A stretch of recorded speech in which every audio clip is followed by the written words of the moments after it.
자, 오늘도 저희가 한번 모셔봤습니다. 시장에 관한 다양한 분석들 함께 해주실 서범석 대표님 바로 한번 인사 나눠보겠습니다. 대표님 반갑습니다. 네, 안녕하세요. 서범석입니다.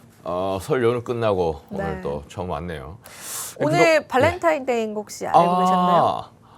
안 주셔서 제가 제가 그래서 초콜릿 의상을 대신 입었습니다. 네. 감사합니다. 네. 우리 안 그래도 그 딸이 오늘 발렌타인데이 따님께서 네. 줬는데 예, 오늘 또 행복한 하루 맞이하시길 바라고 최근에 뭐 어제 뉴스였나요? 지금 5만 달러가 뭐 돌파했다. 돌파됐죠. 네. 하고 또 아까 또 브리핑에서 잠깐 또 떨어졌다가 또 다시 지금 뭐 그런 상황이죠. 근데 이제 금리가 지금 언제냐 뭐 이런 얘기들이 많습니다. 근데 하나 확실한 건 금리는 떨어질 시죠. 거라는 거죠. 네. 그래서 그 정도의 뭐 일희일비 할 필요는 없고 이따가 이제 비트코인 얘기할 때 좀 더 자세히 얘기하겠지만 이따가 다시 얘기할 거예요. 그 부분 이따가 다시 얘기하고 일단 간단한 뭐 좋은 소식들이랄까요. 이런 것들을 하나씩 먼저 짚어보고 뭐 얘기를 해봤으면 좋겠는데 일단 클레이튼 핀시아가 이제 통합되나 마나 뭐 투표도 연기하고 뭐 이런 사건들이 있었죠. 근데 이제 그 중에 회원사 중에 이제 보팅 파워가 한 30% 되는 이제 버그홀이라는 곳에서 이제 찬성으로 이제 돌아서면서 투표는 내일이 마감, 15일이 마감인데 아마도 이제 통합이 될 거다라고 이제 되고 예상이 되고 그래서 이제 앞으로 이제 뭐 네이버 카카오 코인이나 네카오 코인이 이제 어떤 또 영향력을 미칠지 뭐 그거 한번 지켜보면 좋을 것 같습니다. 그리고 지금 이더리움 쪽에서도 지금 그동안 스테이블 코인 아니냐는 이제 그 오명이 있었는데 이더리움도 이제 조금 이제 움직임 있는데 네. 이제 가장 큰 이제 이슈라고 하면은 덴쿤 업그레이드입니다. 지금 이제 뭐 테스트를 한번 했다가 뭐 또 연기됐다가 했는데 그 이제 덴쿤 업그레이드는 다음 달 3월 13일에 이제 온보딩 되는 걸로 지금 예정을 하고 있고 그래서 이더리움도 이제 어떻게 될지 이제 보면 좋을 것 같고 지금 이제 이더리움도 좀 움직이기 시작하고 비트코인부터 뭐 왕자임에는 뭐 틀림없는 네. 거니까 이더리움이 봐야 되고 또 지난주에도 이제 NFT 시장에 대해서 이제 쭉 말씀을 드렸었는데 이더리움 NFT 한 주간 거래량이 지난해 2월 이후에 최고치라고 합니다. 물론 지난해 2월이 그렇게 높은 수치는 아니었지만 최고치라고 해서 이제 NFT도 이제 블루칩 중심으로 NFT도 이제 움직임이 있고 사실은 NFT 거래량이나 이런 것들보다는 사실 NFT는 단순히 이제 뭐 지금까지 나왔던 뭐 NFT 프로젝트들이 투자 수단으로서 뭐 거래량이 얼마나 올랐고 이런 부분보다 NFT가 이제 어떤 쪽에 활용이 되느냐 이런 측면에서 이제 봐야 되는데 지금 거래량이나 이런 것들이 이제 부각을 받고 관심을 받으면서 업계에서도 힘을 내겠죠. 그래서 NFT 프로젝트들도 이제 다양한 방면으로 활용될 수 있는 프로젝트가 나오기를 기대해 볼 수 있을 것 같고 이더리움 측에서 이제 가장 관심 있게 봐야 될 부분이 ERC-404입니다. 이더리움 리퀘스트 포 코멘트라고 해서 뭐 인터넷 표준에서 따와서 이더리움 표준이라는 표현인데 그러니까 이더리움 코인이다, 이더리움 기본 코인이다 하면 ERC-20을 따랐다고 보시면 되고 NFT라고 하면 ERC-72를 따랐다고 보시면 되는데 ERC-404 같은 경우에는 이제 간단히 뭐 기술적인 부분이라서 간단히 말씀드리면 ERC-20과 ERC-72를 동시에 적용한 코인이다 이렇게 보시면 되고 그 대표 주자로 판도라 코인이 있는데 최근에 이제 많이 급상승을 했고 ERC-404에 대해서도 이제 관심이 주목된다. 그래서 이더리움 쪽에서도 이제 상당히 여러 가지 이제 뭐 호재들이랄까요 이런 뉴스들이 많이 있으니까 한번 주의 깊게 지켜보시면 좋을 것 같습니다. 네, 좋습니다. 저희가 또 그동안 스테이블 코인이 아니냐라는 오멍을 받고 있는 이더리움에 관한 이야기들 나눠봤는데 그만큼 이더리움 가격의 변동성이 좀 없었습니다. 하지만 지난 일주일을 통계로 봤을 때 좋은 거래량들과 좋은 유동성들을 기록하고 있기 때문에 비트코인의 상승폭만큼 이더리움이 따라올 수 있을지 여부들 체크해 보시면 좋을 것 같고요. 자, 이더리움 보유자들은 조금 더 흥미롭게 관전해 보실 수 있는 포인트가 될 것 같습니다. 자, 그렇다면 오늘 본격적으로 이제 주제를 좀 열어보도록 하겠습니다. 오늘도 다양한 이야기들 준비를 했는데요. 자, 서범석의 STO 레볼루션. 자, 오늘 첫 번째 주제는요. 위너즈 코인과 비트코인 5만 달러에 관한 이야기 함께 나눠보겠습니다. 최근 들어서 정말 논란이 되고 있습니다. 위너즈 코인에 관련해서 모 전 축구 선수가 연루가 됐다라는 소식들까지도 있고, 무엇보다 너튜브에서 관련한 또 토론도 굉장히 뜨겁더라고요. 그래서 이제 관련해서 한번 짚어보면 좋을 것 같은데, 대표님이 오늘 또 정보들을 많이 가지고 오셨다라고 하니까 바로 한번 이야기 나눠보겠습니다. 네. 제가 오늘 그 주제를 준비한 이유는 뭐 위너스 코인이 스캠이다 아니다라고 뭐 얘기하기 위해서라기보다는 앞으로 이제 불장이 되면 앞으로 엄청나게 다양한 코인들이 또 쏟아질 그쵸. 테고 네. 글로벌 뭐 세계적으로도 그렇고 한국에서도 그렇고 그때 이제 우리가 어떤 부분을 지켜봐야 될지 그런 부분들을 한번 얘기해보고 싶어서 가지고 왔고 지금 사실상 그 언론에 보도되거나 헤드라인만 본다면은 위너스 코인은 스캠이 기정사실이고 거기에 이제 해당되는 뭐 이슈들이 이렇다라고 나오는데 사실 위너즈 코인을 지금 현재로서는 뭐 스캠이다 아니다 얘기할 수는 없는 상황인 것 같습니다. 물론 의심되는 부분들이 많은데 일단 하나씩 얘기해 보자면은 뭐 그 전에 이제 넷플릭스에 그 가상의 가상화폐라는 다큐멘터리 영화가 그때 잠깐 말씀을 드렸었나요? 그 영화가 있는데 보면 이런 겁니다. 그 프로젝트의 CEO도 어떤 구글 서치를 통해서 사진을 갖고 오고 이름도 만들고 그 학력, 뭐 경력 같은 거 다 위조로 없는 인물을 만들어내서 이제 CEO로 세우고 그 다음에 다양한 유명한 회사들과 협업했던 내용들도 이제 다 완전 거짓말로 다 올리면서 그 투자 유치에 상당히 ICO를 하면서 엄청나게 성공을 했어요. 네. 모든 게 거짓말이었지만 다 성공을 했고 이제 자금이 확보가 되다 보니까 그렇다면은 실제로 우리가 개발을 하자. 시작은 사기였는데 실제로 우리는 이제 IT 기업으로 거듭나자 하면서 실제 기술자들도 채용을 하면서 이제 개발을 하다가 결국은 이제 덜미를 잡히고 이제 뭐 그런 내용의 영화입니다. 그래서 여기서 이제 얘기하고 싶은 거는 위너스 코인이 이렇게 뭐 의심을 받고 있고 하는 큰 이유 중에 하나가 유명인들과 이제 많은 관계 있음을 이제 상당히 내세우고 아니면 뭐 간접적으로 비춰졌는데 사실 그 유명인들이 다들 자기들과 관계가 없다라고 지금 하고 있죠. 얘기를 네. 하고 있죠. 하고 있고 뭐 그중에 이제 보면 아까 전 뭐 국가대표 축구 선수도 있었고 또 뭐 파키아오도 있었다고 해요. 그리고 이제 뭐 유튜브에 나오는 유명한 분들도 있죠. 뭐 네. 있었고 다 이제 관계 없다고 하고 있고 뭐 일정 부분 관계가 있는 것도 있고 실제 없는 것도 있고 뭐 아직 밝혀진 바는 없습니다. 그래서 일단 하나 이제 조심해야 될 건 유명인들이 이제 너무 많이 온다. 뭐 전 국회의원도 있고 맞아요. 그래서 근데 사실 프로젝트 입장에서는 이렇습니다. 이게 스캠 여부를 떠나서 일단 유명인들을 많이 데리고 올 수밖에 없어요. 처음에 뭐 아무것도 없는 물론 기술력만 가지고 상품만 가지고 승부하기에는 사실은 부족하기 때문에 아무래도 다양한 분들을 이제 데리고 모시고 이제 시작하려고 할 텐데 그게 이렇게 봐야 됩니다. 처음부터 사기를 치기 위해서 만든 거냐 아니면은 단순 프로젝트가 실패한 거냐. 물론 시작한다고 다 프로젝트는 성공할 수는 없겠죠. 투자자 입장에서 이런 걸 한번 생각해 봤으면 좋겠습니다. 정말 이 프로젝트가 성공할 것 같아서 투자를 한 건지 아니면 반짝 뜰 것 같아서 투자를 한 건지 만약에 이게 프로젝트가 될 것 같으면은 사실 몇 달 만에 프로젝트가 성공할 수는 없는 거겠죠. 1년 걸릴 수도 있고 2년이 걸릴 수도 있는데 지금 뭐 프로젝트 측에서도 이제 해명 자료를 냈습니다. 스캠 프로젝트와 자기들과의 차이점에 대해서 자기들은 사업들을 열심히 하고 있고 뭐 스캠은 뭐 아니고 이러면서 해명 자료도 내고 하는 상황인데 그래서 투자자 입장에서도 그걸 한번 생각을 해봤으면 좋겠고요.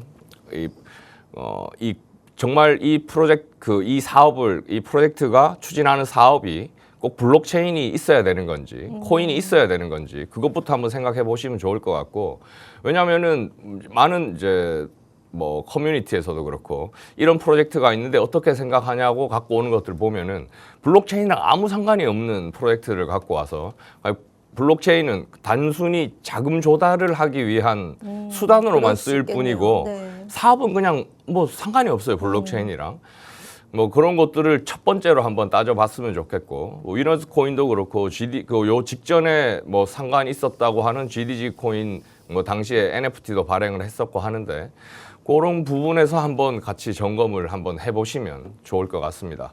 그래서 뭐 그 프로젝트들이 뭐 어떻다 저떻다 얘기하는 건 아직은 아직 판단하기 이르죠. 네. 이런 것 같고 이제 각자 몫으로 한번 판단해 보셨으면 좋겠고 지금 해외 거래소에서는 이제 상장이 돼 있습니다. 위너스 코인 같은 경우에 그래서 국내 상장 뭐이 된다고 뭐 재단 측에서 약속을 했던 건지 아닌 건지 모르겠지만 그 상장 국내 상장이 안 되면서 뭐 이런 저런 의문들이 이제 불거진 걸로 보이고요. 그래서 지금 이제 비트코인 이제 5만 달러를 이제 말씀을 드려야 되는데 네.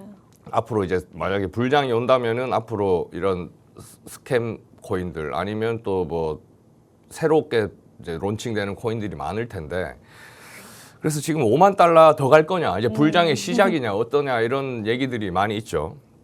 그래서 5만 달러 수준을 보면 이렇습니다. 어떤 분들은 그 이 추세를 보고 2020년 8월 달에 상승장 초기와 비슷한 모습이다라고 분석을 하는 분들도 있고 단지 5만 달러 숫자를 놓고 보면은 이렇습니다. 그 지난번에 올라갔을 때 상승할 때 5만 달러 부분이 있었을 거고 떨어질 때 5만 달러 부분이 있었을 텐데 뭐 2년 만에 지금 5만 달러라고 하는데 그 당시에 5만 달러는 이렇습니다. 금리가 최저를 찍고 금리가 한창 오르기 시작할 무렵에 5만 달러였고 지금은 금리가 최고점을 너무 찍고 높죠. 네. 어쨌든 뭐 지금 시기적인 문제로 얘기가 되고 있지만 어쨌든 금리는 앞으로 떨어질 것이다라는 시점에 지금 5만 달러에 와 있고 뭐 너무나 유명한 지금 다 이슈가 되고 있는 비트코인 현물 ETF가 얼마 전에 승인이 됐고 맞아요. 네. 또 다음 달, 다다음 달, 4월 달로 지금 생각하고 있는 또 반감기가 있고 다양한 지금 호재들이 있는 부분이라서 지난 2년 전 5만 달러 수준과 지금은 완전히 다른 상황이다. 이런 얘기가 있습니다.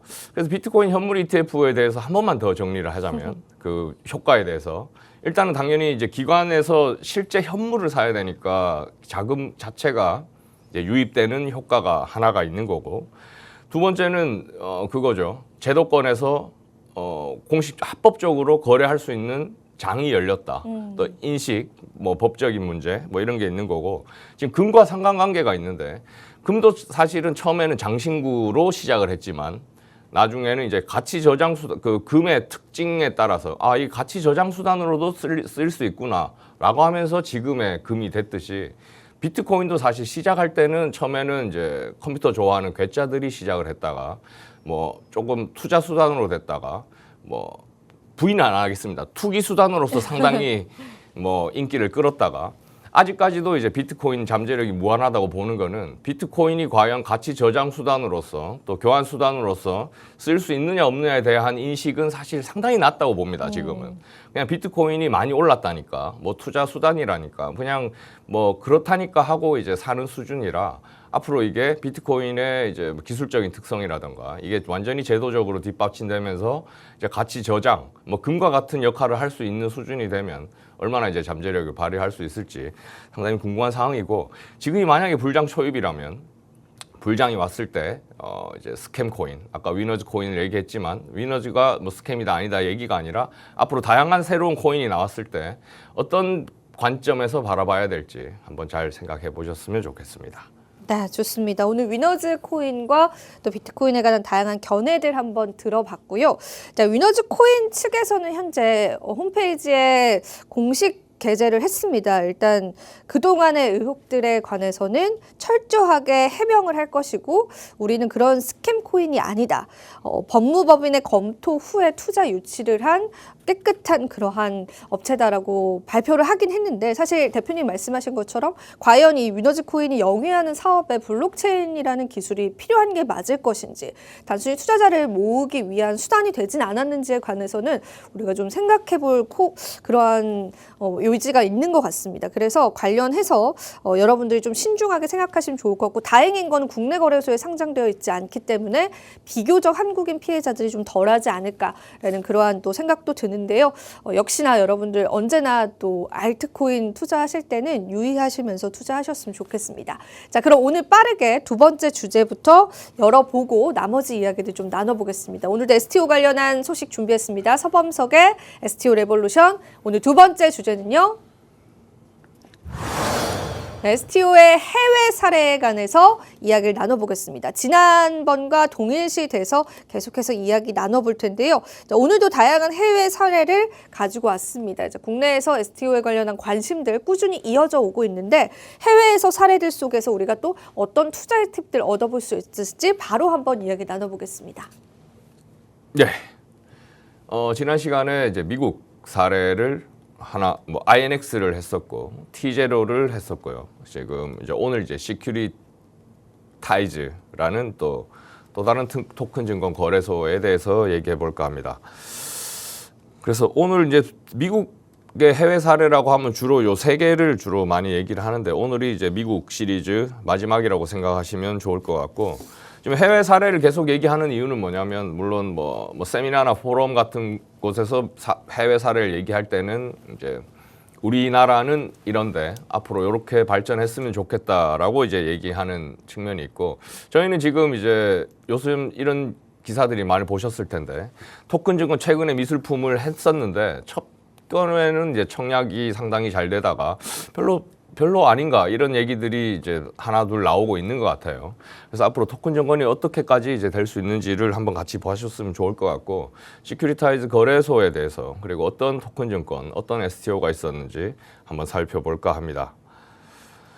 그래서 시큐리타이즈 거래소에 대해서 한번 보시면은 이제 토큰 증권 발행부터 유통까지 다 제공하는 플랫폼입니다. 2017년도에 설립이 됐고 지금 요 발행 유통 요 따로 이제 늘 말씀드리는 거는 국내 지금 가이드 상으로는 발행 따로 유통 따로가 돼 있는데 이제까지 미국 거 사례 소개해드린 건 다 발행도 할 수 있고 유통도 할 수 있는 그런 플랫폼 거래소라는 점 말씀드리고 보면 이제 프라이머리 마켓, 세컨더리 마켓이 있는데 프라이머리 마켓은 쉽게 얘기해서 STO라고 보시면 돼요. 최초 토큰 증권을 발행하는 마켓이라고 보시면 되고 세컨더리 마켓은 그 다음에 유통이죠. 유통 거래를 할 수 있는 그 2차 거래를 할 수 있는 그런 걸 보시면 되는데 지금 세컨더리 마켓 같은 경우에는 보면 토큰 증권뿐만 아니라 암호화폐도 거래되고 있다는 것을 이제 보실 수가 있습니다.